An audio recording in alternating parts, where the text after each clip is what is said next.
Hello guys, magandang araw po sa inyong lahat. Kumusta na po kayo? Nandito naman po pobreng Kapampangan. At heto, namalengke ako. Pagkagaling ko sa trabaho, namalengke ako at para makakain naman tayo ng gulay. At heto, bumili ako ng repolyo. 2 real lang yan, equivalent to 30 pesos.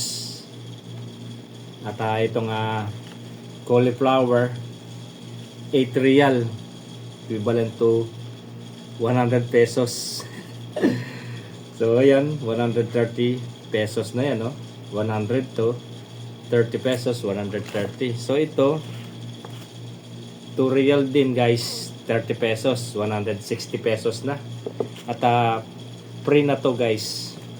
At yan yung gulay ko ngayon na lulutuin na chop suey. At meron akong tira na balon-balunan at saka atay. Nag-adobo ako. Ganun ang ginagawa ko guys. Kapag nag-adobo ako at hindi ko naubos, sinasahog ko. At kapag nakapag-adobo na ako, nagsawa na ako, ayan. Resulta, mag-chapsoy ako. At kapag hindi ko naubos ang chapsoy, sinasahog ko sa pansit. Oh, di ba? Laking katipiran. Pero ang mahal yata nito guys. Magkano ba sa atin itong cauliflower? Kasi dito binili ko to 8 real, equivalent to 100 pesos. Siguro 1 kilo. Magkano kaya sa Pilipinas ngayon ito? Hindi ko na alam ang presyo sa atin itong mga gulay. At ito, mura lang siya, 2 real, 3 piraso. At free na itong bell pepper na green. At itong repolyo na katamtaman laki is 2 real. So magluluto tayo ngayon ng chop suey guys. At ayan ang aking ulamin ngayon, hapunan. At pag meron ako natira, almusal. At pag uwi ko, meron na naman din akong hapunan. Kasi ang oras dito sa Saudi guys ay altanghap. Kapag kumain ka guys ng hapon, isabay mo na yung almusal mo, tanghalian, hapunan. Kaya ang tawag doon is altanghap. So, sa mga relate dyan, sa mga kababayan natin, di ba, ganyan ang oras natin sa abroad. So tayo na. At anuin natin itong ating gulay at hiwa-hiwain at magigisa tayo. At ang ulamin natin ngayon ay chop suey. Tuturuan ko kayo ng masarap na chop suey guys. Simple lang itong ating mga rekado. Ayan. Itong cauliflower, bell pepper, at itong carrots. At pag-iwa na tayong sibuyas at ang sahog natin, atay at saka balon-balunan. At guys, iwain muna natin itong ating sibuyas.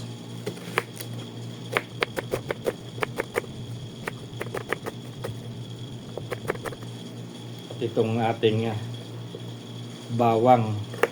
Pag nagsasahog ako guys ng naggigisa ako, hindi ako naglalagay ng ng MSG. Nakikita niyo naman sa mga lutuin ko guys. More garlic and more onion. Para na lang akong ibang lahi. Kaya pala yung ibang lahi, kahit na hindi mag-betchin, malasa yung kanilang mga lutuin. Kita niyo naman yung mga Indian food, Bangladesh, di ba? Pag nagluluto sila ng mga curry, ang daming rekado, samantalang sa atin, ayan. Ganyan lang, simple-simple. Dalawang lang, rekado, ayan, bawang, sibuyas, kung meron mang luya, ganun. At nakakapagpalasa yung mga black pepper. At ayan guys, nahiwa na natin itong bawang, sibuyas. At ito, natin itong carrots. At lagi kayong dapat mayroong ganito. Kapag nagluluto ako, talagang kapag ayan, lalo na sa chop suey, pansit, gamitin ito, yung peeler. Lagi bili kayo ng ganito guys kasi napaka useful nito guys. Napakadali. Gaganyanin niyo lang siya. So, di ba? Napakadaling trabaho.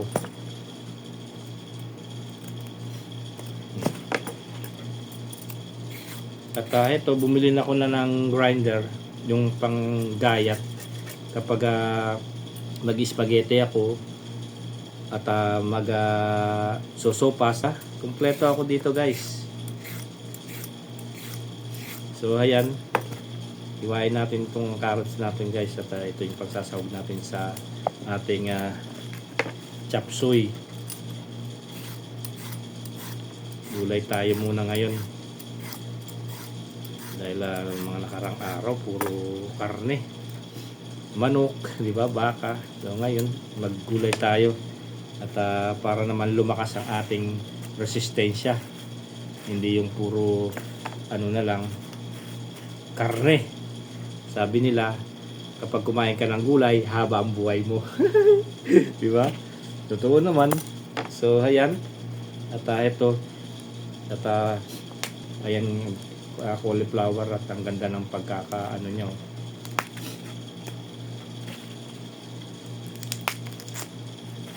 Bulaklak cauliflower. Meron naman to yung broccoli, yung kulay berde. At ayan ang ating chop suey. Sunod naman natin itong ating repolyo. Kapag nagluluto ako ng repolyo guys, yan, binabakbak ko siyang ganyan. Hindi ko siya hinihiwa kagad ng buo. Kasi kapag yung tira nito, mga ilang linggo, ay magagamit ko pa. Hindi yung minsanan lang. Diba? Ganyan no guys. Oh. Binabakbak ko siyang ganyan. Hihiwalay ko sa kanyang dahon. Hindi ko kagad siya hinihiwa. Ang ganda ng ng repolyo, fresh na fresh din, no.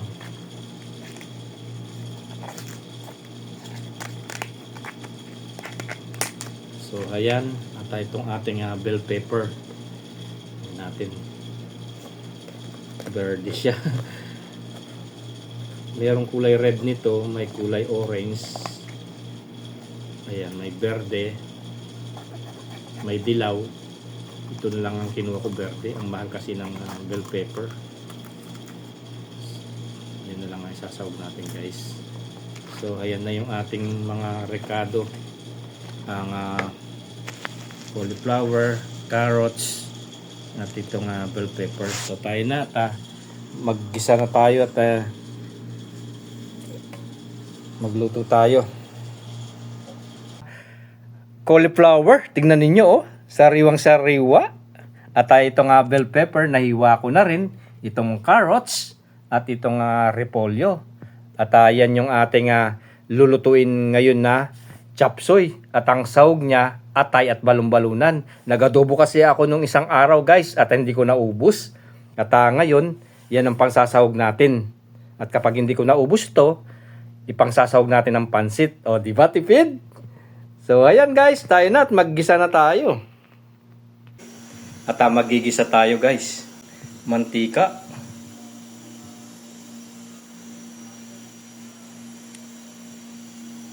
Mantika, lagay natin itong ating bawang. Ayan, ang bango guys, oh.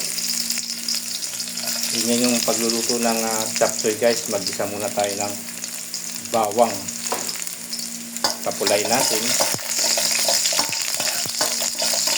Halo-halo natin. Bango. At ayan, mapula na yung ating bawang. Ilagay naman natin itong ating sibuyas. Ayan, halo-halo natin.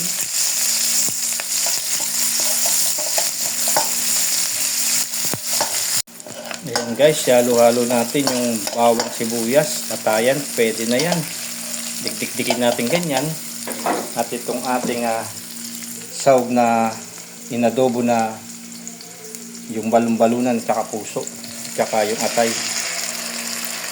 Ayan, at pagsasahog natin. Yan yung tira ko kahapon guys na inadobo.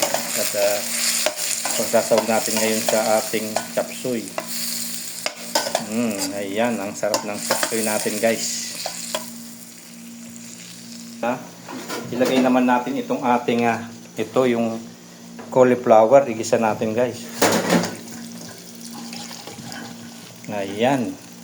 palambutin natin itong ating cauliflower at bago natin ilagay yung iba pang gulay. Kasi matagal palambutin yan guys. Ayan guys, lagyan natin muna ng konting sabaw pa rin para pakuluan natin itong ating gulay, itong cauliflower. Guys, haluin natin. Hayaan natin munang kumulo at takpan natin ng ilang minuto. Ayan, pakuluan natin. At ayan guys, after a minute, kumukulo na yung ating cauliflower at ayan, pwede na ilagay yung ating iba pang mga gulay. Tingnan ninyo, ang sarap niyan guys, chop suey. At ito, ilagay na natin yung ating carrots. Itong ating repolyo. At itong ating bell pepper. Ayan guys, tingnan ninyo. Napakasarap yan at napakasustansya itong ating ulam ngayon, chop suey. Ayan, wow! Natatakpan natin uli at hayaan natin kumulo ng ilang minuto. Ayan.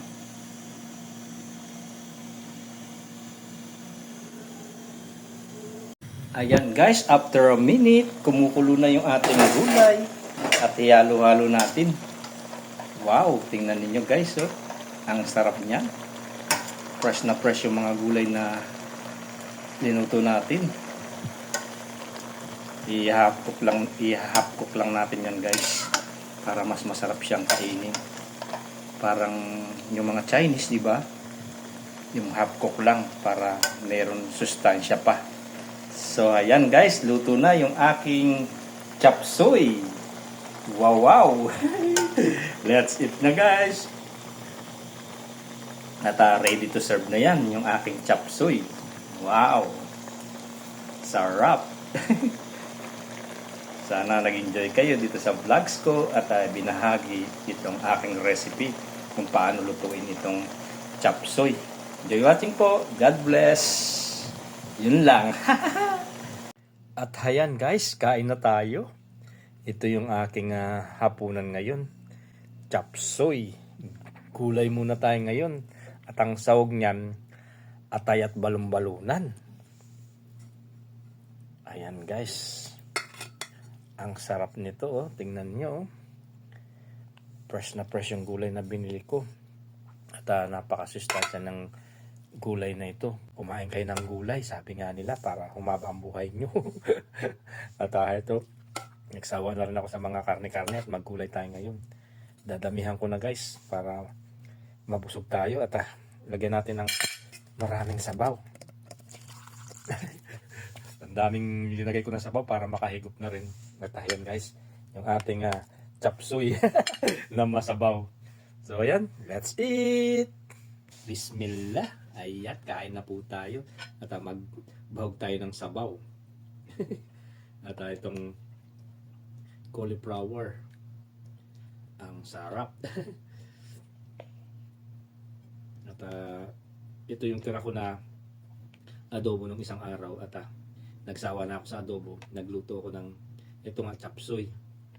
At pag hindi ko na ubos to guys, iluto natin ng pansit na naman. Kailangan mataktika ka sa pagluluto. Marunong ka magluto at marunong kang dumiskarte para hindi ka magsawa sa pagkain itong ulam. Harap.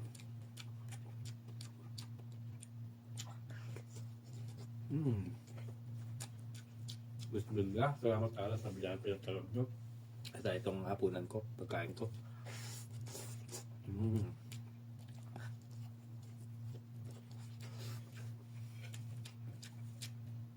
May kamayan na lang ako guys.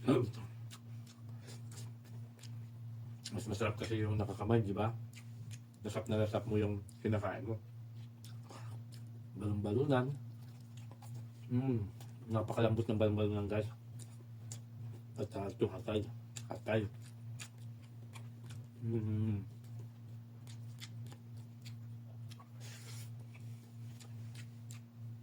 Kain po tayo guys. Ayan, magkapunan na tayo.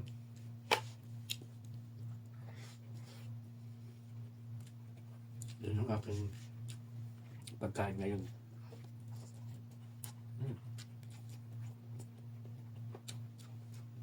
Biro mo, kung magluluto ka, malaking katipiram. Kaysa gagastos ka, bibili ka sa labas, di ba? Minsan, kapag tinamad na rin ako magluto, guys, bibili ako ng ng kabsa. Roasted. Minsan kasi nakakasawa na rin ng ganun pagkain, di ba? Okay lang yung roasted tamang. Pero kung 3 beses ka kumakain ng isang linggo, nagsasawa ka rin. Kaya ako, pag may oras ako magluto, nagluluto-luto ako.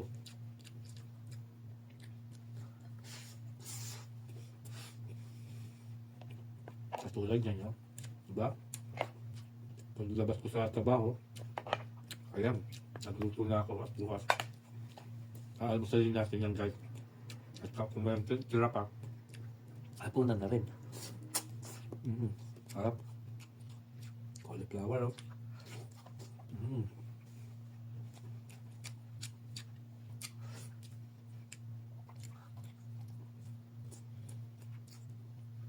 Kaya hindi ko naubos yan.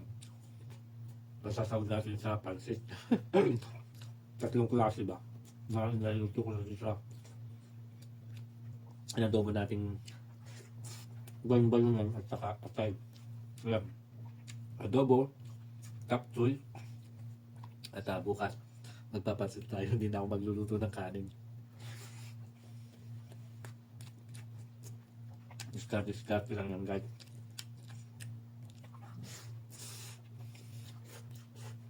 Sarap. Nawaw pabili ako.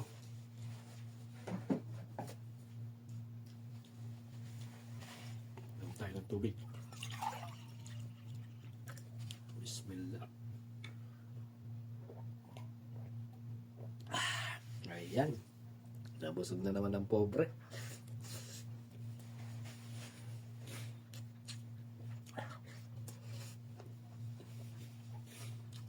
Busin na natin.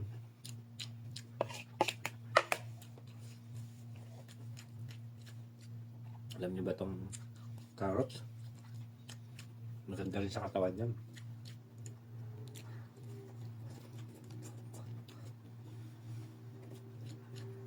Kung nasakit ka sa bato, kaya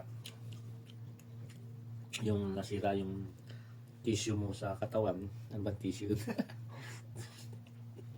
Inaalos niya. Baga, inaalos niya. At panlaban niya sa cancerous.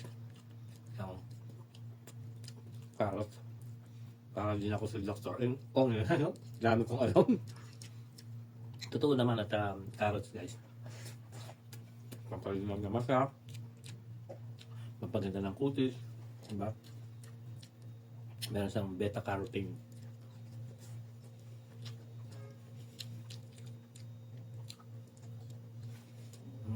Harap. Nabot ko na, guys.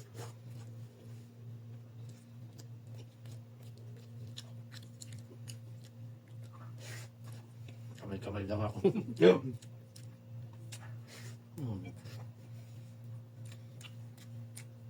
Balak ko sana, guys. Lalabas ako, bibili ako ng roasted o kakain sa labas ng roasted o kaya kabisa. Kaso, nakakasawa na rin yun.